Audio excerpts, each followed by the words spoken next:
ആകാശത്ത് കാർമേഘങ്ങൾ ഉരുണ്ടുകൂടുമ്പോൾ വെള്ളാർമലയ്ക്ക് സമീപമുള്ള പുന്നപ്പുഴ കലിതുള്ളി ഒഴുകുകയാണ്. ഒരു ദുരന്ത കാലത്തിന് ശേഷം ദിശ മാറിയ പുന്നപ്പുഴ ഇന്നും ഒരുപാട് ഓർമ്മകളുമായാണ് ഒഴുകുന്നത്. ജൂലൈ 30 എന്ന മറക്കാനാവാത്ത ദിവസത്തിന്റെ അലയൊലി എന്നോണം പുന്നപ്പുഴ വീണ്ടും ഒഴുകുകയാണ്.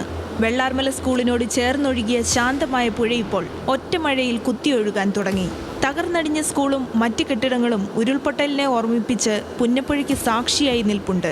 കഴിഞ്ഞ ദിവസം പെയ്ത മഴയിൽ പുന്നപ്പുഴയിൽ ശക്തമായ നീരൊഴുക്കാണ് ഉണ്ടായത്. പുഴയിൽ നിർമ്മിച്ചിരുന്ന ബണ്ടുകളെല്ലാം മഴയിൽ ഒലിച്ചുപോയി. പുഴ നവീകരണം തുടങ്ങിയിരുന്നുവെങ്കിലും എവിടെയും എത്തിയിട്ടില്ല.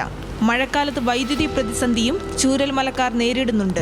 മെയിനായിട്ട് കറണ്ട് വേണ്ടി, കാരണം നമുക്ക് എന്തെങ്കിലും ഒരു എമർജൻസി ഉണ്ടെങ്കിൽ വിളിച്ചു പറയാൻ മൊബൈലിൽ കറണ്ടോ ചാർജോ ഒന്നും ഇല്ലാത്തൊരവസ്ഥയുണ്ട്. അതേമാതിരി ഒരു മെഡിക്കൽ സംവിധാനം. കഴിഞ്ഞ 24 മണിക്കൂറിനുള്ളിൽ 130 മില്ലിമീറ്ററിൽ കൂടുതൽ മഴയാണ് ചൂരൽമലയിൽ പെയ്തത്. പുഴയിൽ 1 മീറ്ററോളം വെള്ളം ഉയർന്നിട്ടുണ്ട്.